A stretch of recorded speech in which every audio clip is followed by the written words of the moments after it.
Thank you, Joe. Thank you, everyone, for inviting me and for coming to listen today. Joe says that it's kind of common practice for y'all to interrupt with questions, and then I welcome that. Obviously, if there's big points of discussion, we can maybe leave that for the end. I've got a lot of stuff to cover, but yeah, please do let me know if anything I say is unclear.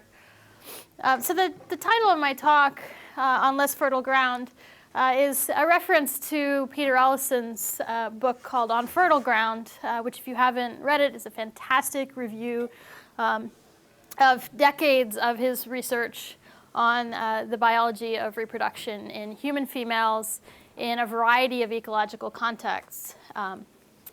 Peter and his students have strictly applied this life history model towards understanding the physiological features of human reproduction, and energy has been sort of a central theme in this kind of research, the role that energy plays in determining the structure of life histories in different populations. So his work has provided a really nice model on which to base the research that I'm going to discuss today with chimpanzees. It also provides some nice methodological tools. He sort of pioneered the use of non-invasive methods for evaluating fecundity in humans. And the nice thing about that is that it allows us to use the hormones that regulate reproduction to evaluate reproduction at a more continuous level than had ordinarily been the practice. So instead of just counting babies in order to evaluate fertility and fitness, we can look at these really proximate relationships between particular ecological or social variables and reproductive function. And so for studying a species with a really slow life history, that's really useful. So it's, you guys have probably seen this Schultz diagram like dozens of times, if not hundreds of times, reproduced all over the place. It's been the practice for quite a long time to look at the life histories of humans in contrast with our primate relatives, and particularly with the apes and with chimpanzees. A lot of this kind of comparison has been really at the gross level of just comparing average timing of particular events. And that's led to a number of different conclusions. I'm going to sort of argue that this is useful to a certain extent, but it doesn't get us very far. I'm going to try to come back to my version of Schultz's diagram with a lot more information at the end of it, but also try to discuss these points. I'm not as interested in where these transitions occur. Did I just run out of battery? Oh, sad. But actually, what regulates that fuzzy margin where there's variance in those life history parameters? These kinds of comparisons, though, have let us know that the human fertility pattern is highly derived in a number of different ways. One of the most remarkable is the rate at which humans reproduce, which is much faster than we expect for an animal of our body size, particularly for an animal with our brain size, and is actually faster than any of the great apes. So that's something that warrants explanation. We also see a lengthy post-reproductive period in humans, which is unrivaled by any of our primate relatives, and overlapping offspring dependency, so multiple nutritionally dependent offspring at the same time, which, other than some of the twinning primates, is not really seen. So here's just some more comprehensive data on birth intervals between humans, various populations of humans and chimpanzees. And I'm going to hope maybe my battery will revive itself a little. Nope.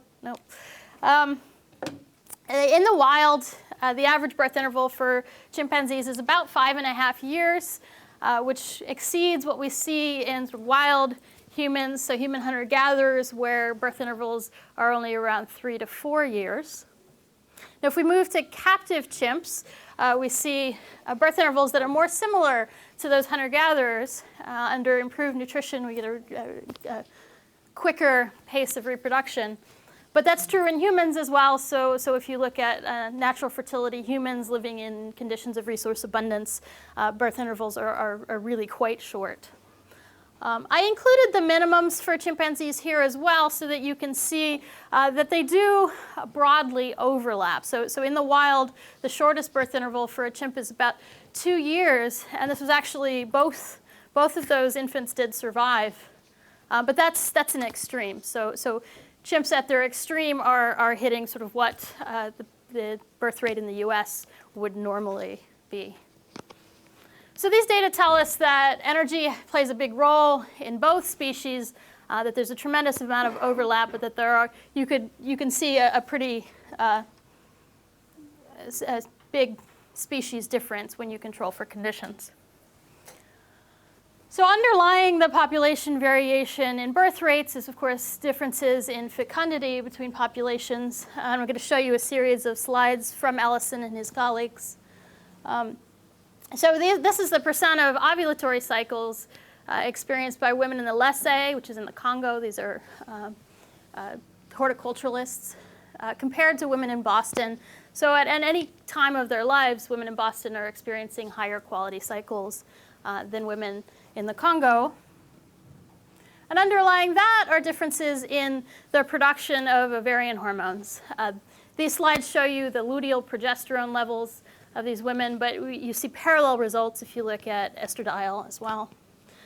So here we have the controls in white are actually the Boston women compared to the Lesser. So this low level of ovulatory cycles is reflected in the low production of progesterone. And you can see that there's a difference between those women in the Lesser who are ovulating, who are the line in the middle, versus sort of the average sort of subfecund population. And then underlying that are differences that have to do with energy availability. So Ellison and his colleagues have done quite a large number of studies looking at energetic variables and how they affect reproductive function, including in the US, where women have ample energy available, but maybe dieting or exercising and compromising their energetic condition in that way. So in this particular study, which was done in the US, they were looking at women on an exercise program that led to a moderate amount of weight loss, about 2 kilograms in a month. And those women experienced significantly reduced progesterone levels, not only in the cycle where they were experiencing the weight loss, but even in the subsequent cycle where they regained the weight that they had lost. There are some conflicting messages here, and I sort of want to acknowledge that right off the bat, but hope that we can come around to some resolution on that. So one of the things that makes humans particularly weird is how sensitive our reproductive systems are in relation to energy. So we're really easily disrupted from reproducing. And in fact, it's quite strange to be a species that experiences many more non-conceptive cycles than conceptive ones. So it's actually really hard for humans, even in the US, to conceive compared to most of our primate relatives. On the other hand, we're talking about a species that seems to reproduce a lot faster than other closely related species. So there's a bit of a paradox here. So my work has primarily been with great apes and mostly with wild chimpanzees. And I'm interested in applying these models from humans to chimpanzees and sort of reverse engineering this question. So if we're interested in the evolution of this human reproductive system, it's important not only to understand sort of the structure of life history in closely related species, but also how that structure comes about. You know, what are the proximate factors that regulate things like birth rate? So I'm going to hit on a bunch of different research areas that sort of converge on this central question. I'll talk about the regulation of the birth interval, some cool new data on offspring investment. I'll talk a little bit about reproductive lifespan and menopause, and then come around to this idea of the social context being just a really fundamental part of differences in our life histories. So since about 1999, I've been working with the Kibale Chimpanzee Project, which is a long-term study in southwestern Uganda. We're studying chimpanzees that are unprovisioned, so they're completely wild, but they are habituated to human observers.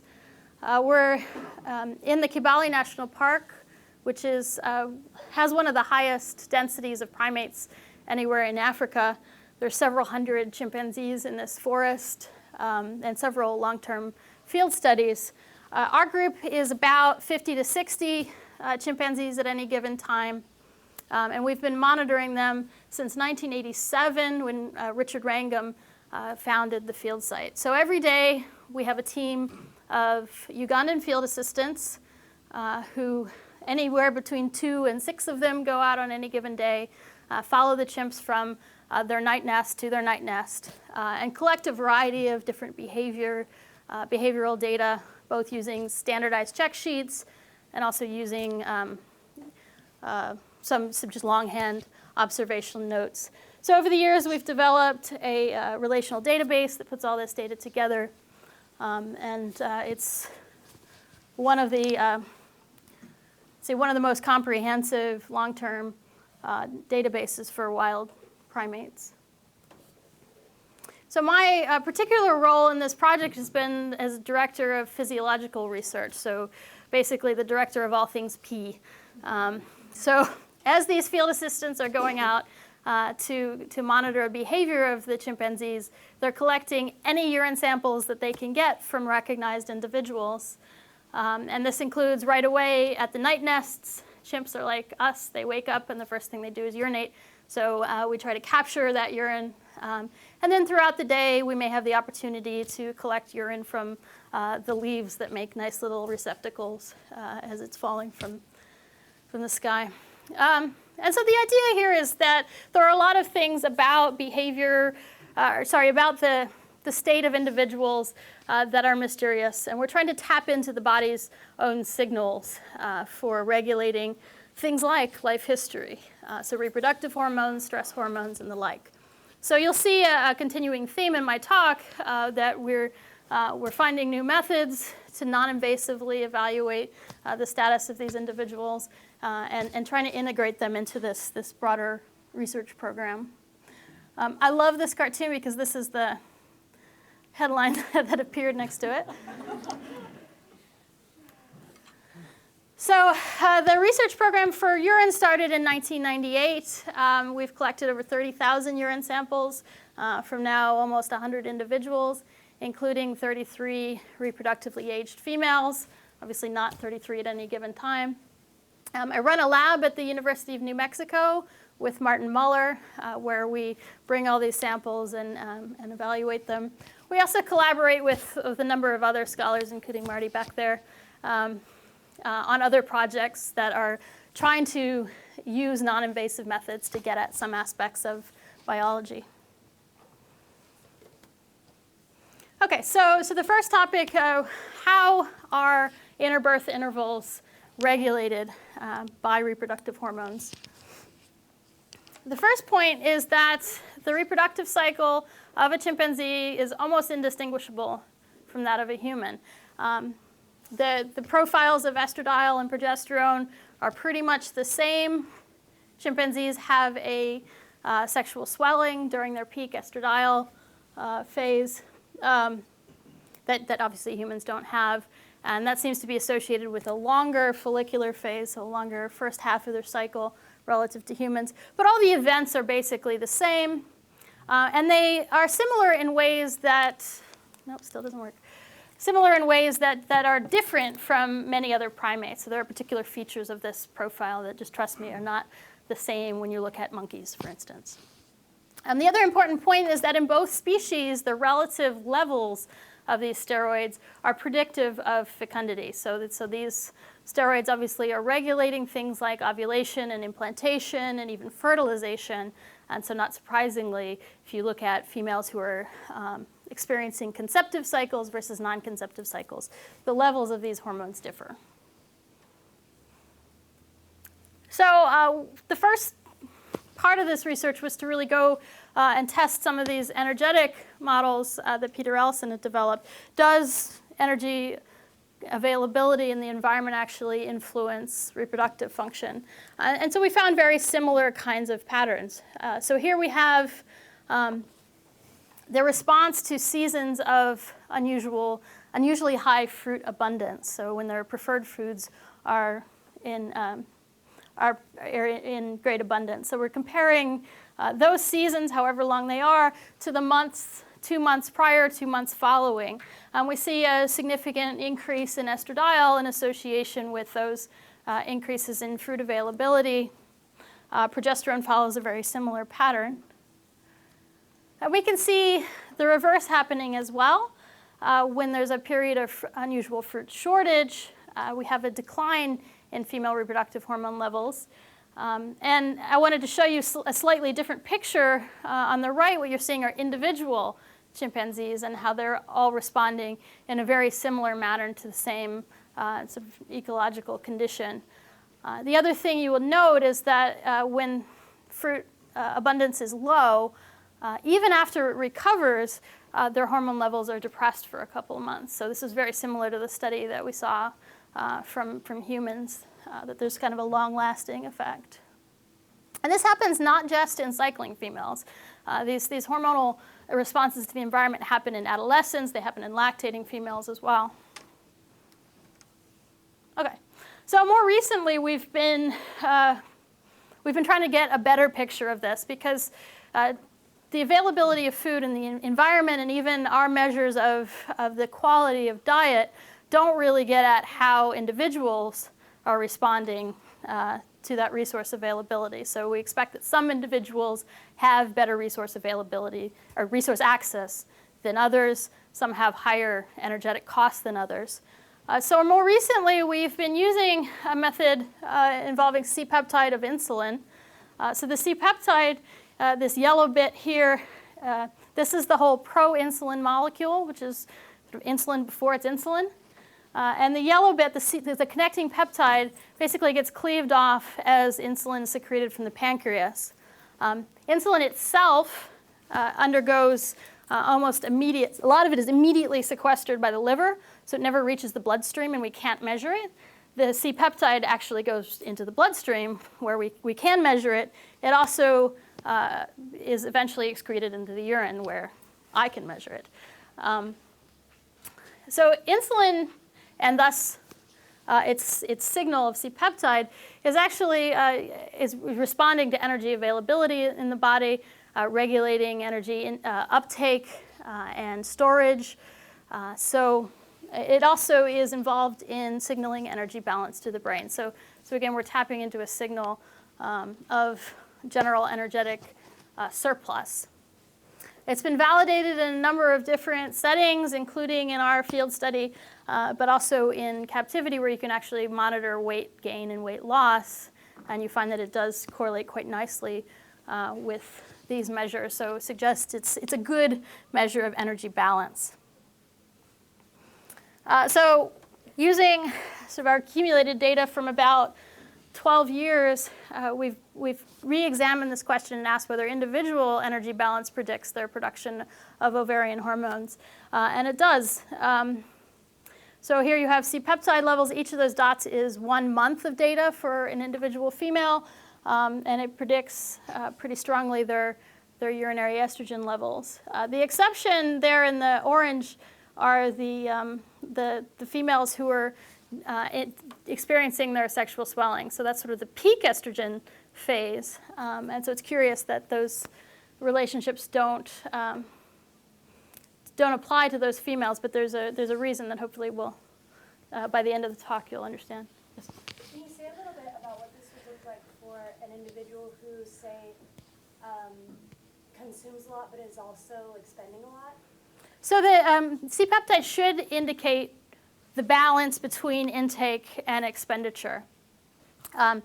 It's proximately related to intake in the way that if you just ate a bunch of chicken korma, your insulin levels will shoot up.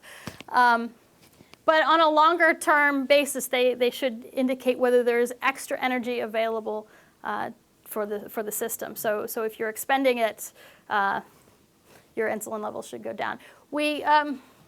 In using this with chimpanzees, we have the advantage that chimps don't eat meals.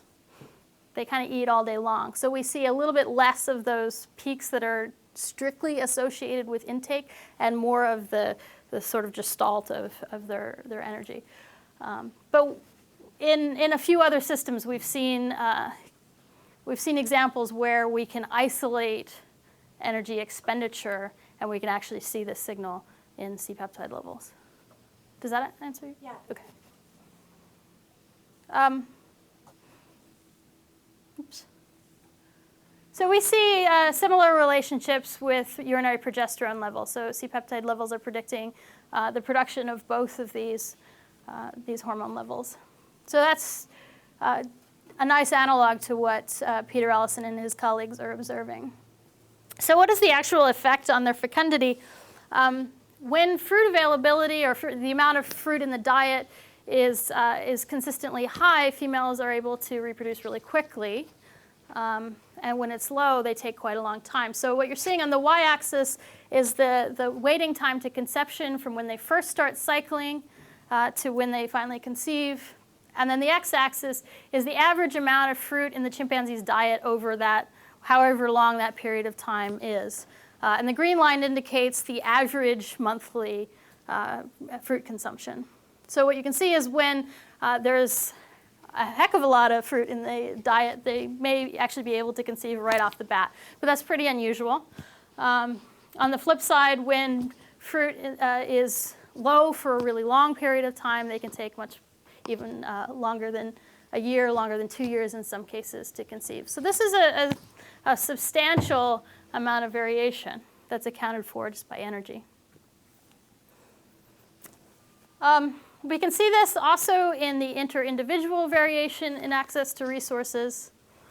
So what you're looking at on the top are the ranges of some of our females. So every square that isn't black is an area that our chimpanzees use. So it's a 50 by 50 meter grid block that some of the chimpanzees use during this period of time.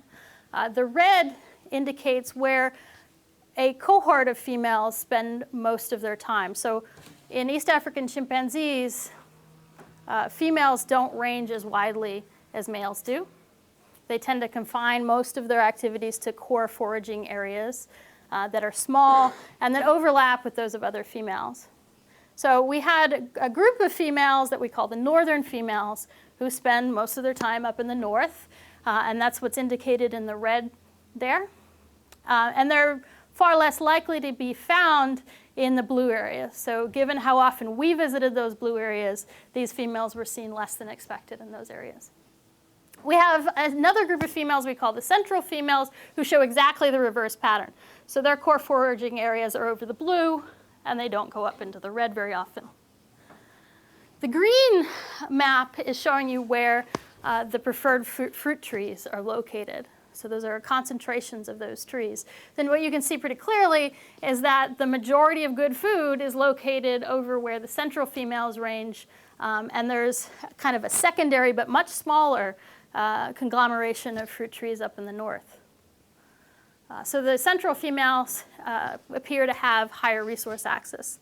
And when we control for reproductive state, we see that those central females produce higher levels of estrogen and progesterone.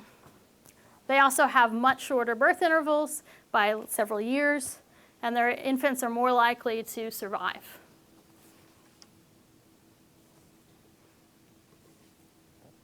So this is just putting together some of that information on waiting time to conception in perspective comparison to humans. These three first blocks are three populations of East African chimpanzees, including ours at Kanyawara. And then you have humans in various settings. And as an overall picture, you can see that there's really quite a lot of overlap. The chimpanzees fall right in the area of, right in the range of variation for human populations. With the exception of this population of chimpanzees in West Africa, who experience an average of 30 months waiting time. I don't know how to explain that. It turns out they don't actually have birth intervals that are any longer than the other chimps. So there's something unusual going on there. But in general, the difference in interbirth interval between chimps and humans really has nothing to do with how quickly they conceive, it seems. So we can look to the other part of the interbirth interval, which is lactational amenorrhea. So how long it takes them to recover after having an infant. And for this, we have a really nice model, again, from Ellison's group. And this work has been done by Claudia Villeggia in the Toba in Argentina. So the conventional model about lactational amenorrhea is that it's the intensity of nursing that regulates the return to fecundity. So the more intensely mothers breastfeed their infants, the longer they'll be suppressed. There's even a nice hormone signal of this. Prolactin is associated with nursing intensity and has direct interactions with ovarian cells to suppress production of estrogen and progesterone. The problem, as Villeggia noted, is that in women that are really well nourished, it turns out that breastfeeding as intensely as you want to do it doesn't actually suppress cycling. So these women in the Toba were recent hunter-gatherers. And while you can see from the picture they're in great energetic condition now, they maintain the lactation habits of their recent hunter-gatherer past. So women in the Toba breastfeed on about the same schedule as women in the Kungsan. But whereas Kungsan women take a couple years to return to fecundity, the Toba generally start cycling again within a year of having their infants, even while they're still breastfeeding them. So Villeggia's model to try to explain this integrates the idea of nursing intensity, but considers that as its energetic cost. So some women can afford the cost of producing as much breast milk as they need to produce, and have plenty of surplus energy available for other functions, including more reproduction. Other women, those in poor energetic condition, the cost of milk production is a relatively higher metabolic load. That is, it takes up more of their total energy budget. And it turns out that even when you look at prolactin, it actually conforms to this general scheme. So women in really good condition produce much less prolactin in their breastfeeding bouts than women in poor condition.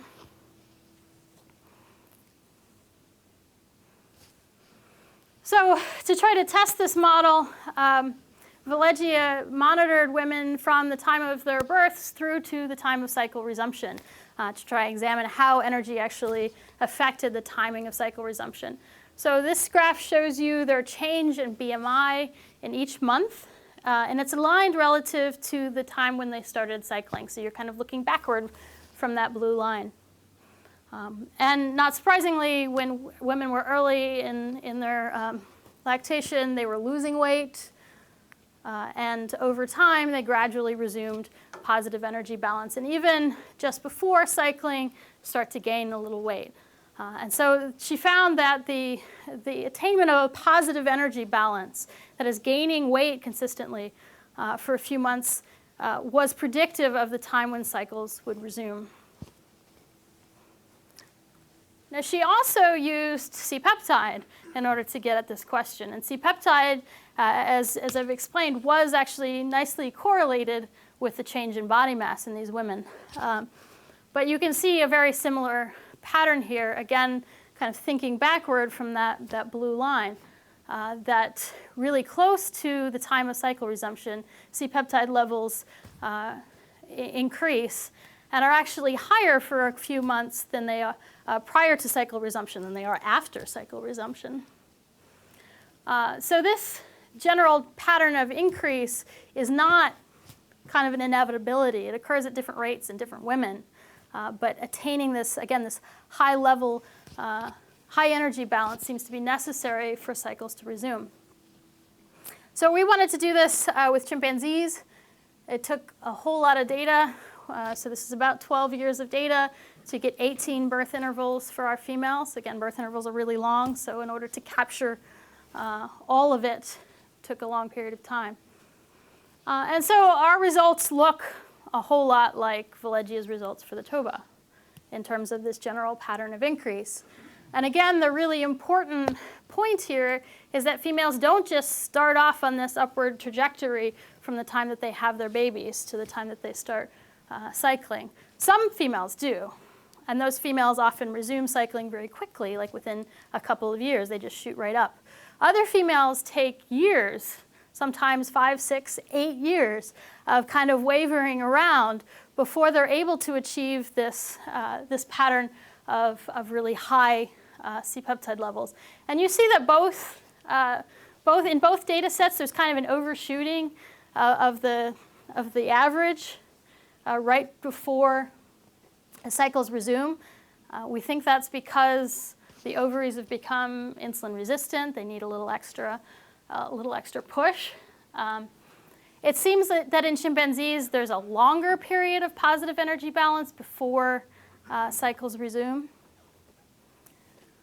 But one of the biggest differences here, at least between the toba and our chimpanzees, is how long this whole process takes.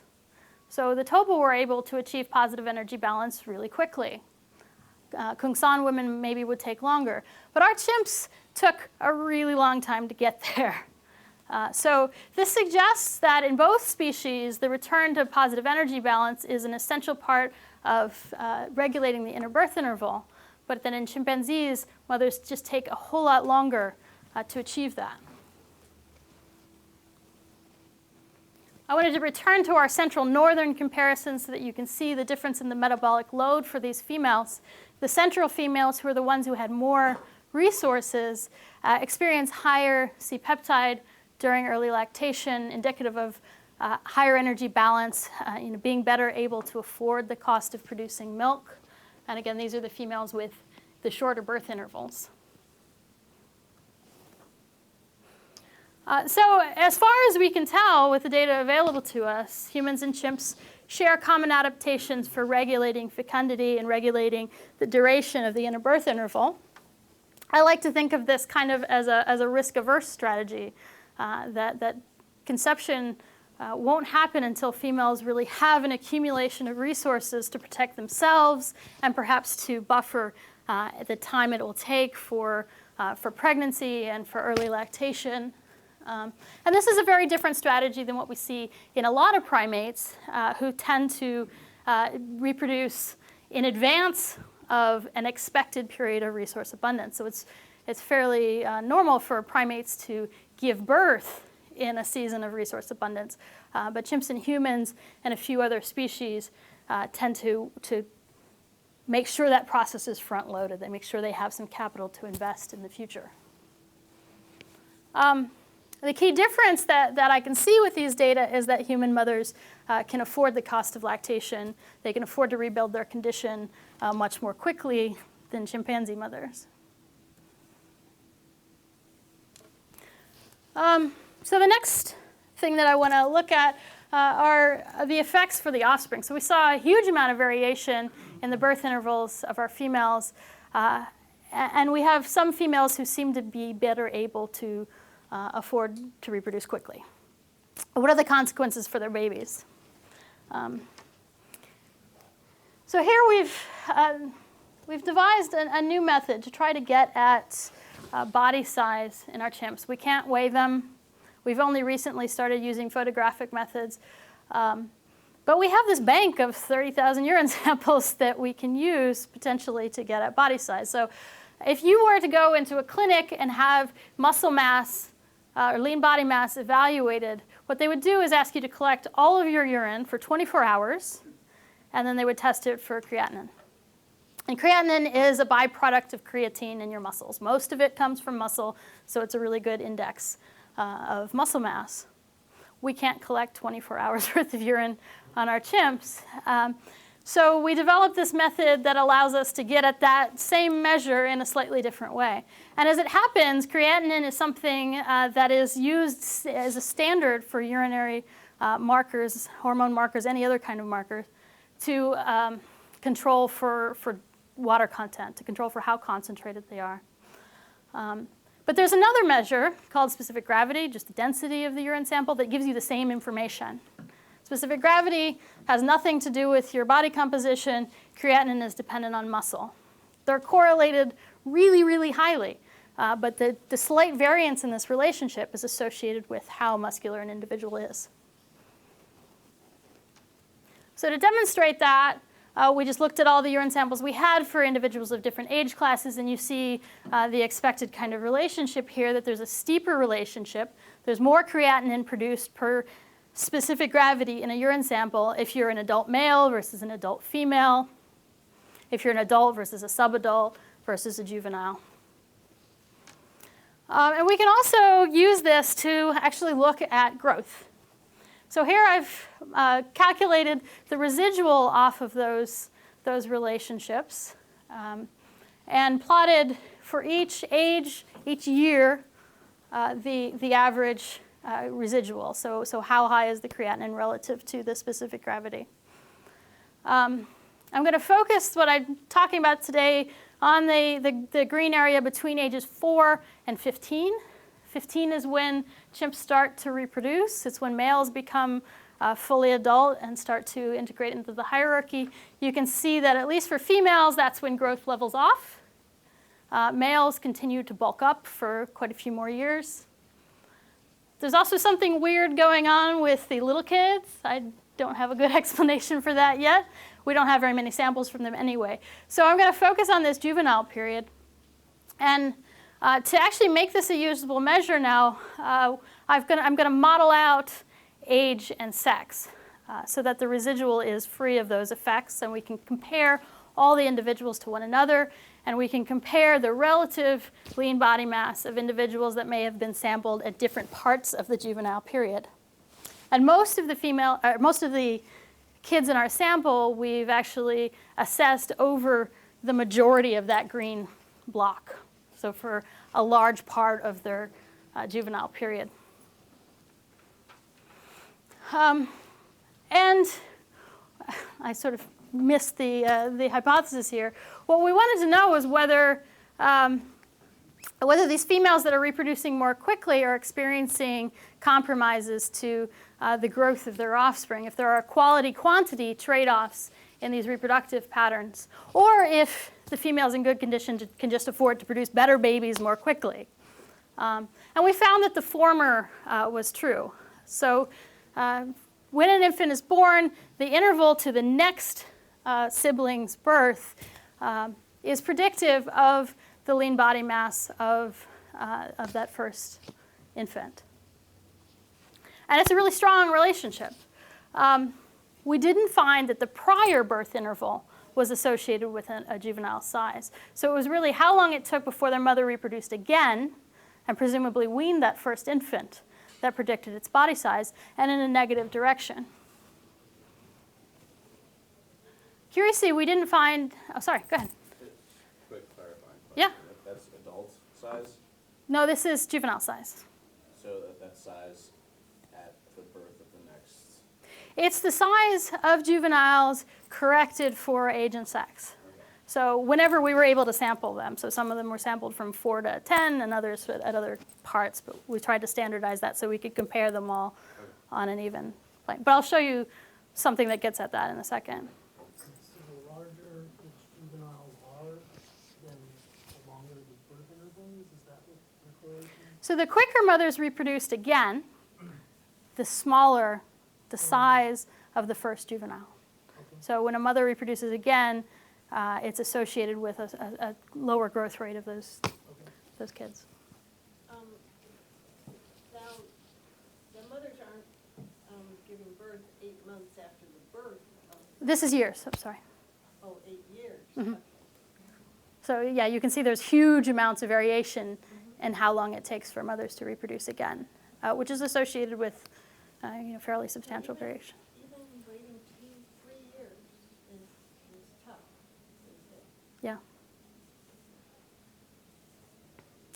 We didn't find any effect of maternal identity, so we tried to use mixed models and account for the fact that some of these mothers had more than one kid in here, and it had absolutely no effect, 0.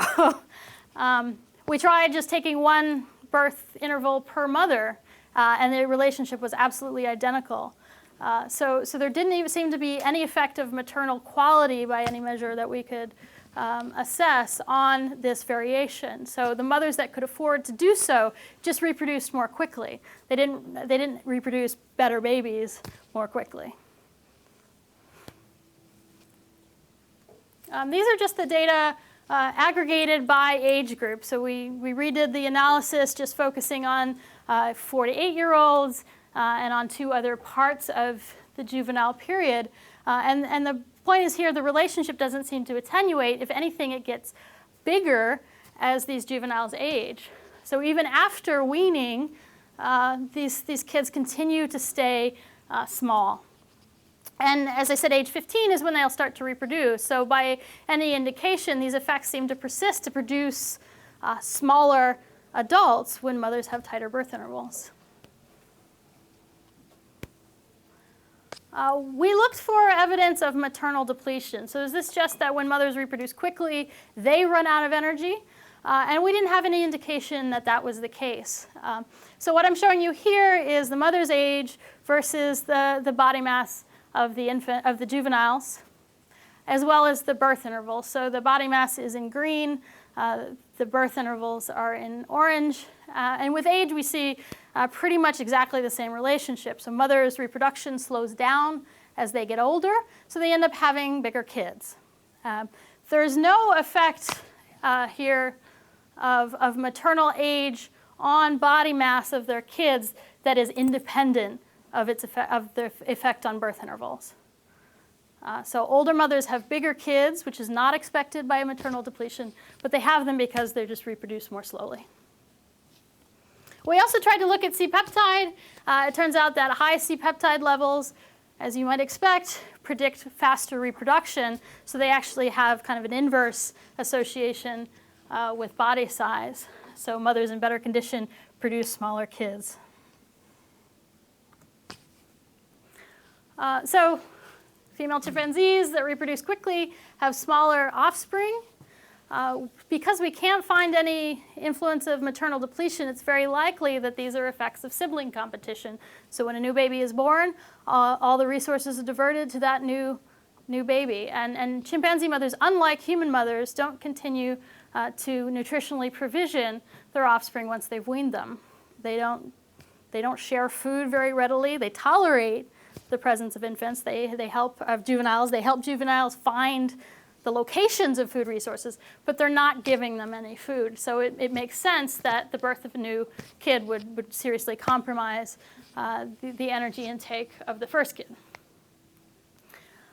These chimpanzee mothers seem to maximize their reproductive rate over investment in their offspring. So while we showed really nice evidence of a trade-off, there's not really evidence of alternative strategies in our data set. There's no suggestion that some mothers are opting for reproducing bigger kids, higher quality kids. They just seem to, when they have energy, they just reproduce more quickly. We don't know what the fitness effects of this are, though. How much does body mass matter for an adult chimpanzee?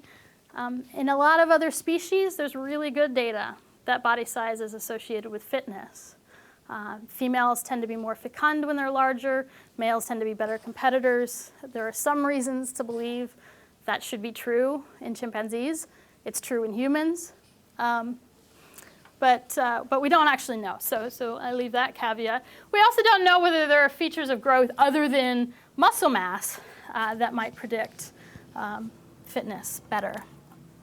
And so hopefully we can build on this. We really want to look at aspects of social development in these kids. And perhaps one of the things that's happening with these high-quality moms' kids is that they're able to invest a lot in developing social relationships that help them out as adults, even if they're smaller in size. Oops. I just wanted to point out a parallel to a really nice study in humans. This paper is one of my favorite papers of a development project where they built a water tap in a rural Ethiopian village, several villages. And this reduced the amount of energy that mothers spent going to fetch water. So they went from several hours a day walking to get the water and carrying the water to less than 30 minutes. And they saw a really sharp decrease in the birth interval. So females started to reproduce more quickly with this extra energy that they had available. Because they had clean water, their kids had higher survivorship. But the kids were also smaller, and more of them were malnourished. And so this little graph shows you their weight per age, and age on the x-axis.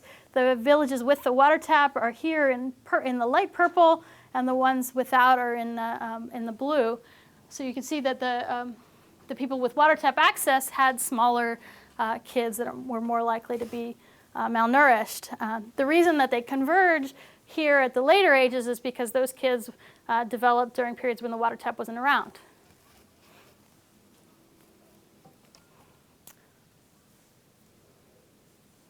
Okay, I can buzz through this probably pretty quickly, but I wanted to take a look at reproductive lifespan for a couple of reasons. One is that reproductive lifespan is a really important influence on fitness and on fertility. But the other is that most of the hypotheses regarding the post-reproductive lifespan in human depend on some aspect of the older individuals helping to provision younger individuals, that there must be some inclusive fitness advantages or other advantages to doing so. Chimpanzees, as I said, there's not any provisioning happening once infants are weaned. Beyond that, most female chimpanzees leave their natal community when they reach adulthood, so at least with respect to grandmothering, there's not much opportunity for that to occur. So if humans and chimpanzees shared a similar pattern of post-reproductive life, then that would sort of mean that those hypotheses had a critical flaw. So to look at this, we compiled data from 6 different long-term field studies. These comprised at the time all the females whose reproductive life histories were well known in the wild. And so we're looking at age-specific fertility for the chimpanzees in red, and for the Ache in blue. We looked at some other human populations as well, so I just selected the Ache for today as a comparison. The first thing you can see is that chimps start reproducing earlier than do humans, so the reproductive lifespan has a head start. During the middle of life, they have a lower peak reproductive rate than do humans. And of course, in humans, that's the time when natural fertility populations are going to have overlapping periods of dependency that just don't happen in chimps. But what's really interesting is that the age at which fertility declines and the rate of decline is almost identical between the humans and chimpanzees. So what does that mean when we think about something like menopause and reproductive aging? Well, in chimpanzees, the decline in birth rate, so this solid line here is exactly the same as the red line in the previous graph. Decline in birth rates is pretty much synchronous with the decline in survivorship. So the dotted line here is the survival curve. It's the proportion of all females who were born that are alive at these different ages. So when you match them up, you see that they reach 0 at about the same age, which is exactly what you should expect from evolution, right? That you shouldn't have extra fertility left at the end of your life, and you shouldn't live longer than you're able to contribute to reproduction. So in this sense, chimpanzees experience reproductive senescence. That's to be expected. But there's no evidence here that they systematically experience a post-reproductive life. Whereas humans, you see, I don't need to convince you, I think that there's a pretty distinct difference between the drop-off in fertility, which basically reaches 0 in the 50 to 55 age group, and the decline in survivorship. So even in hunter-gatherer populations like the Ache, a substantial proportion of women are still living at the age when fecundity hits 0. So here, 40% in the Ache of women were still alive at that age point. And so it's this difference here between those two curves that's the post-reproductive lifespan that we're all interested in as anthropologists. This is what we have to explain. kind of getting back to the whole big picture about fertility, this matters because it seriously, this difference in mortality strongly affects fertility. So on the left here we have the total fertility of chimpanzees compared with 3 different human populations. Total fertility is the sum of all the age-specific fertilities. So it assumes the entire reproductive lifespan, which is a decent assumption for humans. It's a terrible assumption for chimpanzees. So if chimpanzees live through the reproductive lifespan, or at least live through to 50, they would have fertility that was just as high as the Ache. So they'd be having eight or so kids. The maximum ever for a wild chimpanzee is 9, and that's absolutely extraordinary. Most of them have 3 or 4. So on the right, you have the net reproductive rate. It's the same statistic discounted for mortality. So it accounts for the fact that fewer individuals survive to later ages. And so there you see that chimpanzees fall at the low end of these populations of humans in terms of their expected fertility. There's not really an extra point to this other than that this is my attempt to reconstruct Schultz and make it more naturalistic. This is based on the wild data rather than on captive data, and provides the consideration of mortality. So you've got all the average life events marked out, and the curves here are the survivorship curves. So you can see as the blocks get smaller, fewer and fewer individuals are living to those age points. And again, it underlines the big difference in the fertility pattern between these 2 species, in that the depth of this line really doesn't change for humans and just experiences a really steep drop-off for chimpanzees.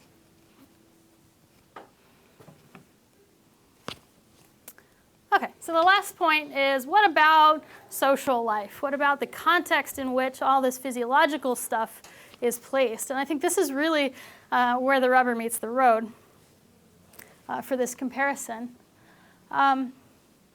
Chimpanzees, when they're experiencing higher fecundity, they're more attractive to males. For some reason, males know. So if we look at just copulation rates, we can look at any kinds of other measures like aggression or party size, things like that. We consistently see that females are more attractive in their periovulatory period, when they're most likely to conceive, compared to other days. And these are other days in which they have a genital swelling. And they're also copulating a lot more, experiencing a lot more competition during the conception cycles, the higher quality cycles compared to non-conception cycles. That's perhaps not surprising. It's clear here that this is an effect of males being attracted to females rather than the other way around. So on these days, copulations are just as likely to be started by a male versus a female. On these days, it's almost 100% males. And males are fighting and they're interrupting copulations. But the effects for females are not always great. Chimpanzees engage in a substantial amount of sexual aggression, and this aggression peaks when females have a genital swelling. And so on the top graph, you see individual females in the x-axis and the rate of aggression they receive when they're not swollen in the white bar, cycling but not swollen, and black bar is when they have a sexual swelling. So every single female experiences higher rates of aggression when she has a swelling. For those females that we had endocrine data, it's also clear that their cortisol levels go up during these time periods, so they seem to be experiencing more stress. We've since been able to correlate the rate of aggression received for these females with cortisol, and there's a really nice, strong relationship. It's one of the best predictors of the stress hormone levels of those females above rank and all those other kinds of things. So this is a problem. You're better resources, more attractive, and then this happens. And the other thing that seems to happen is that just associating with these males decreases female energy balance. So each of these dots, again, is a month of data. We've got cycling females and lactating females in there. They have the exact same pattern. The more males a female associates with, the lower her C-peptide, so indicative of lower energy balance. Sorry? Is that sexual association? It's any kind of association. We controlled this for fruit availability, so this is controlling for the amount of food that they're eating. Associating with males seems to have a negative effect. But the time when they're most likely to be associating with males and when they're least able to control the number of males that they associate with is when they're sexually receptive, when they have a swelling. Are some males doing this more than others? So the low-ranking males who engage in more, just for example? Not really. So they all seem to do it. There are certainly some more aggressive males, but they seem to pick different female targets. I don't know how. That's one of the mysteries right now. The high-ranking males are more effective at it. So if they target a female for aggression, then they're going to achieve, they're already going to achieve more matings with that females. But the effect is proportionately larger for the high-ranking males versus the low-ranking males. They still do it. It's just not as effective in giving them the advantage. Because the females resist more than the females? They don't resist much. Probably because male competition is still really at play. Does that make sense? Okay. Is there a correlation between cortisol and how much the females associate with males? It's not specific to the sexual aggression, just associated with males. Is that No. correlated? No? Yeah, no. I was surprised by that.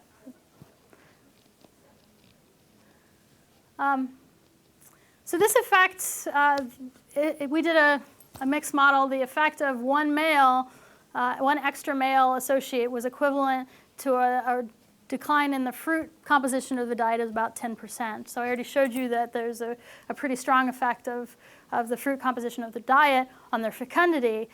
So we would expect this relationship to actually impact negatively their fecundity.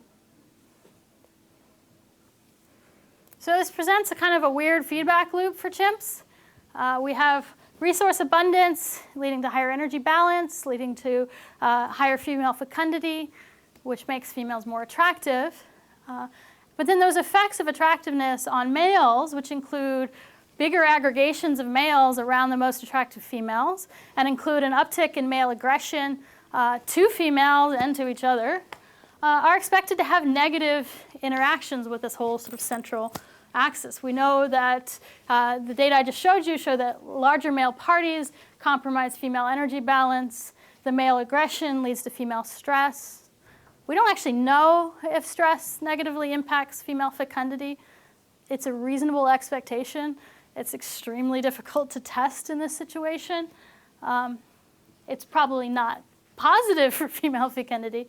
So this is kind of it's an interesting pattern that conflicts a lot with what we know about humans.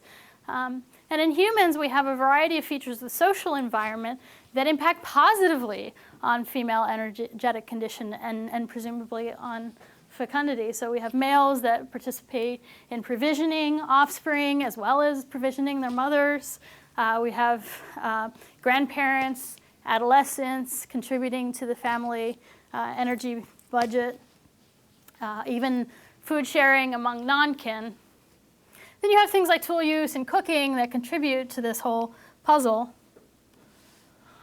And one of the important things to understand about this, that again Ellison and colleagues have pointed out relatively recently, is that all this communal contribution to energy is not just going to feed babies. It's going into the mothers as well. And so contributing to the ability of the mothers to reproduce more quickly. So Ellison's called this the pooled energy budget of females. So all these positive inputs may be what helps females to recover from lactation more quickly. All right, so there's, on the whole, there's little evidence here that the regulation of conception or the birth interval differ in any substantial way, at least physiologically, between these two species. They both exhibit this really high sensitivity to energy stress, and that has a really important interaction with the social environments of these two species. So in the context of a chimpanzee social environment, sensitivity to energetic stress makes females more vulnerable to the behavior of their group mates. Whereas in the human environment, sensitivity to energetic stress allows group members basically to contribute and to boost the fecundity of females. So this kind of supports the hypothesis that the key adaptations that affect our reproductive life history in humans are the social ones rather than necessarily the physiological ones.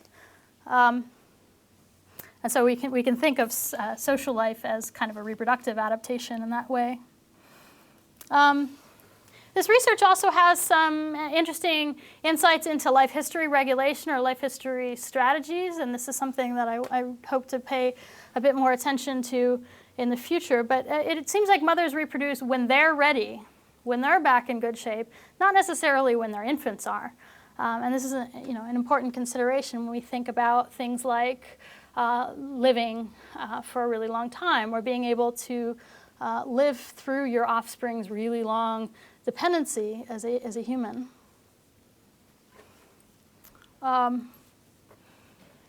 Just wanted to highlight some of the work we're continuing to do. We have an NSF grant to look at infant development. I showed you some data, but we're hoping to do a lot more with this and to examine how physical growth and behavioral development are related to one another. Since we have all this great data on pregnant and lactating mothers from even as long as 12 years ago, we hope to be able to link their stress hormone levels and their energy balance during these key reproductive times to the development of their infants even several years later. We also have a student who's looking into the development of sex differences in behavior. And then we were recently awarded an NIA grant to look at the aging process.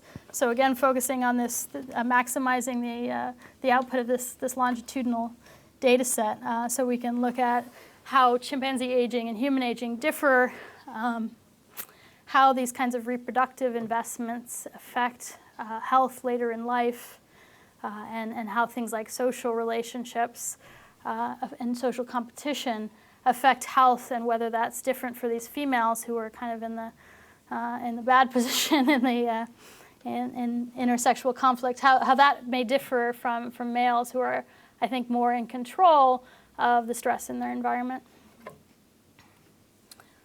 So I want to thank collaborators and thank you for your long attention.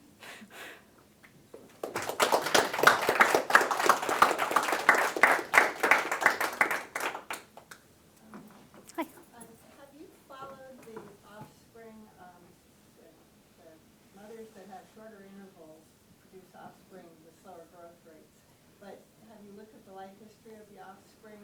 Do they just have later development, but still, are there any reproductive success differences, or you haven't had enough decades? Yeah, we're getting there. That's what we really want to know, but not yet. Mm-hmm. Yeah. It's kind of a developmental program. Yeah. Maybe program could grow slower, but still not have much deficit. Exactly. And there may be differences, say, between males and females. If males are able to use coalitionary support, for instance, to boost their rank and their reproductive success, then it may be that being slightly smaller isn't a disadvantage, whereas it might be more for females. That's all like on the agenda we really want to know. And can I ask Yeah. one more? The chimp females are unusual among the monkeys that I'm familiar with because they don't have a whole lot of extended matriline support. Exactly, They're yeah. out there wandering on their own with one or two kids and Yeah. trying to manage the males. How did that evolve? That is a great question. So, the standard throwaway response to that is because females disperse, they don't have any kin with which to form relationships. And I think that's a crappy explanation. Well, that too, but if we look at bonobos do exactly the same thing, and females are capable of forming these really strong relationships. We also see that the strong relationships in males aren't necessarily with the brothers, so chimpanzees are certainly capable of developing nice social relationships without kinship. We also suspect that when females disperse, they're probably dispersing to a place that has some other relatives. There's just not that many places to go, right? So that's an insufficient explanation. I think part of the explanation has to be ecological and has to do with the ability to form these social groups and eat. So for chimpanzees, the best strategy appears to be to spread yourself throughout the environment in order to avoid competing with other females. And chimp females are incredibly conflict avoidant. They hate it. So they, even when they're together, they rarely fight. The only time they do fight is when a new female comes in and tries to gain access to their foraging area. That is a time of intense conflict. So they seem to fight over access to these nice foraging grounds. Once they settle in, they just negotiate where they are so that they're not fighting. And I think that limits the opportunity to form meaningful, productive relationships. But those periods of intense conflict are when you do suddenly see coalitions between females you've never seen do anything. They have never groomed or anything, and suddenly they're fighting together to expel a new intruder. That's my best attempt to answer that question, but I don't think it's yet a full answer. Thanks, it's really interesting. Maybe this was in there because there's a lot of data, but I was wondering whether there was a relationship between energy, abundance, and infant sex. Not that we know of. I think you need a lot more data to look at something like Turgor's Willard. So yeah. One of our highest ranking, most productive females has had a slew of girls, but that's totally anecdotal. Yeah. Marty. So this is a little, I don't know, maybe slightly off topic, but I'm curious about female choice in chimpanzees. And so in your response to my earlier question, what I heard you saying was that any association between male rank and, say, offspring number will probably be due to males outcompeting their rivals and gaining access to fertile females. Is there any evidence for female choice there? So are females in their, because this has been a claim in the literature. Yeah. Are females at their most fertile point? Is there any evidence that they actually prefer the high-performing females? So there's this data set that I know you're familiar with, but for everybody else, from the chimps at Tai, which is in West Africa. And what they showed was that during their periovulatory periods, females were more restrictive in mating. So they were mating, they were initiating more copulations with a smaller set of males, and they were resisting other males. Whereas outside of the ovulatory period, on other days when they had sexual swellings and males were interested in them, they mated more freely.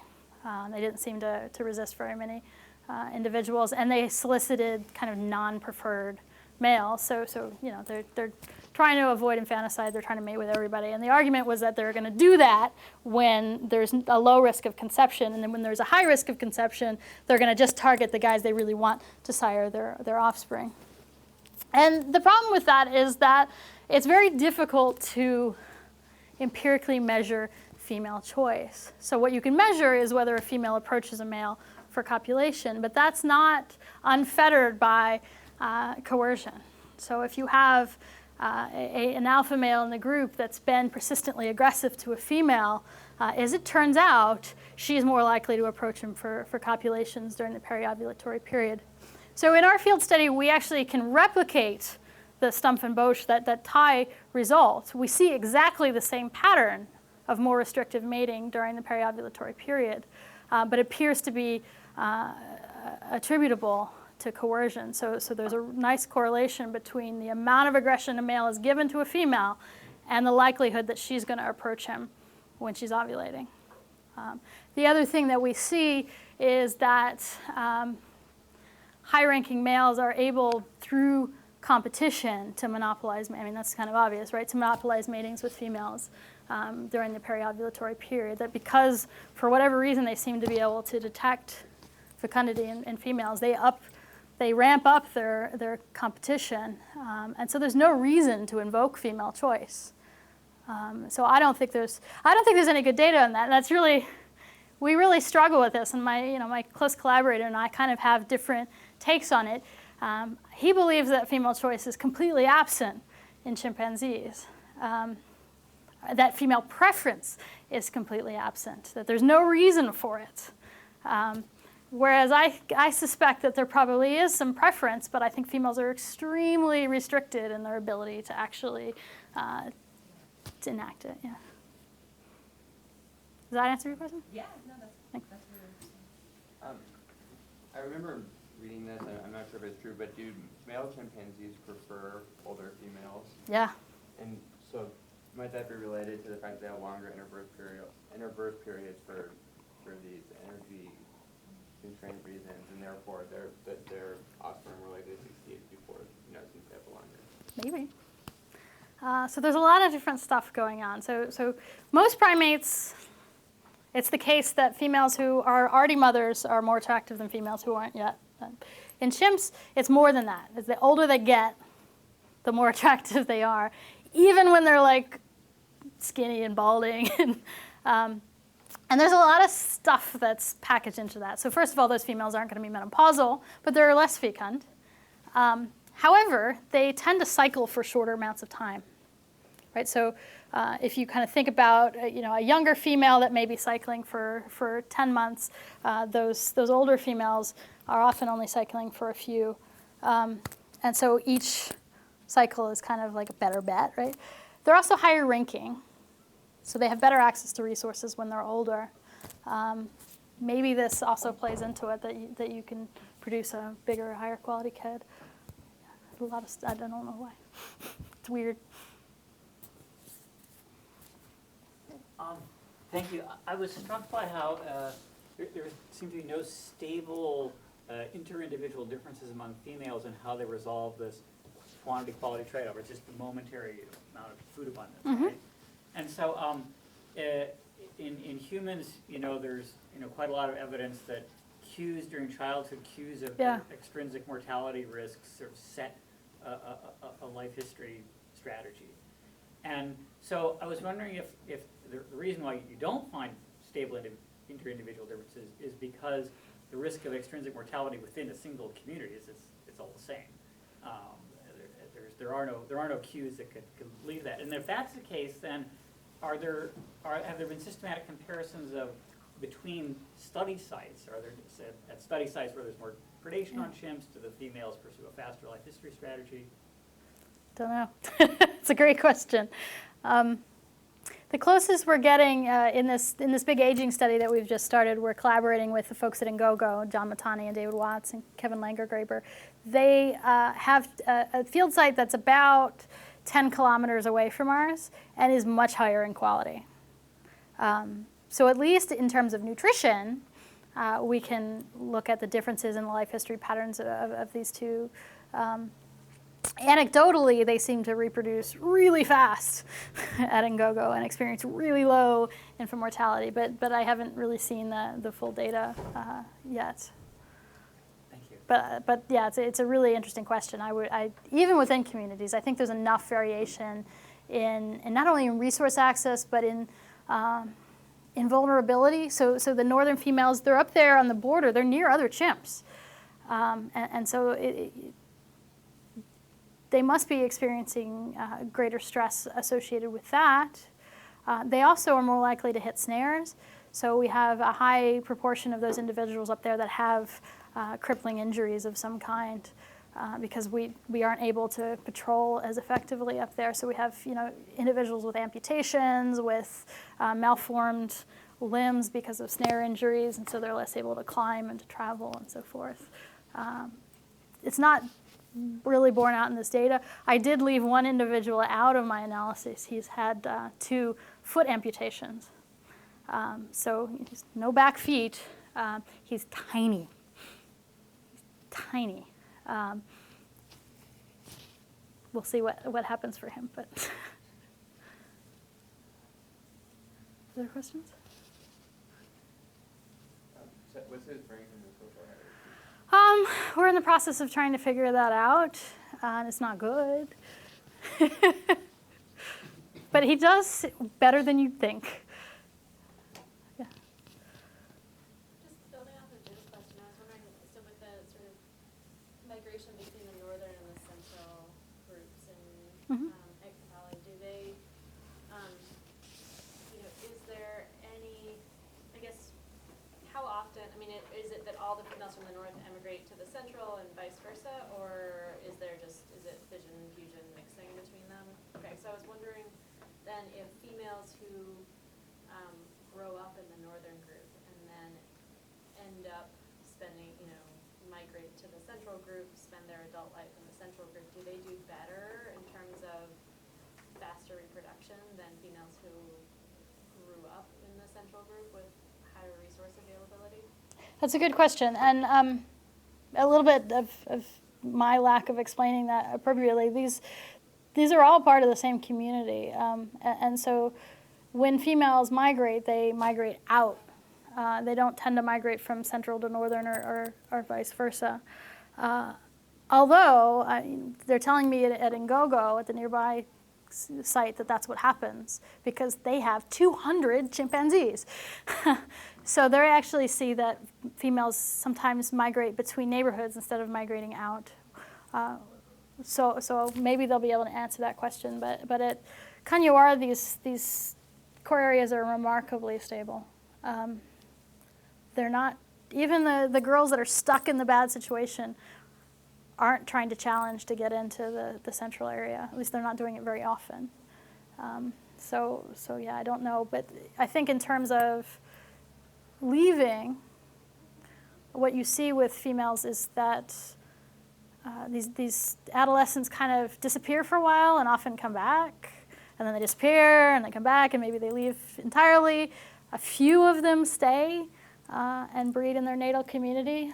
So I suspect they're shopping around. I suspect that they're looking for the best possible foraging area or the area where the resident females aren't going to beat them up on a daily basis. And so the females that do end up staying are the ones whose mothers are the highest ranking and have the highest quality foraging areas. So they're able to inherit those from their mothers. And the sample size is still small, but it's such a strong pattern that I feel fairly confident saying that that's why some females stay. At Physiology, do you find that the northern and central locations are equally susceptible to kind of booms and busts in the availability of food, or are they sort of differentially experiencing that? That's a great question. I don't really know the answer to that.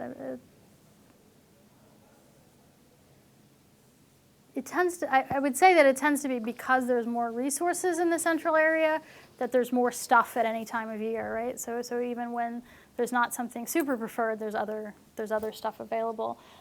Whereas in the north, I would guess it's more sporadic just because there's less fruit up there. It turns out that the most fruit is way down south, but there's other chimps there. So we do see our chimps moving. Even the central females will go north if there's something really good up there, but that just doesn't happen very often. And we can look at our males and where the males are going as kind of a good indication. And the males tend to spend most of their time in the central area, and they use everything else, but they just don't use it as much. That's not a great answer to your question, but so are you sort of thinking that maybe the northern females are like maybe more bonobo-y, where there's more stable distribution of resources over time, Yeah, I mean, but less quality? Yeah, I was just thinking, when you were talking about, like, when you had that one graph about the increase when there's more food available,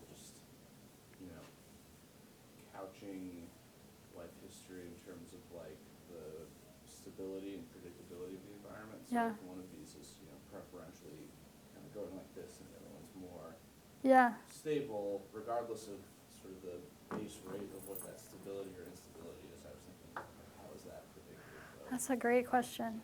these things? Yeah, I think it's a great question. One of the biggest problems we have is that the North is so crappy that there's not very many females there anymore. Turns out that at the time that we did these analyses, there were a lot, and several of them have died. But they're also not reproducing. It's also hard to find them. So we don't have as good a grasp of what's happening up there than what's going on in the central area, just because those females are in big groups, there's lots of noise, it's easy to find them, it's easy to predict where they're going to be. Yeah.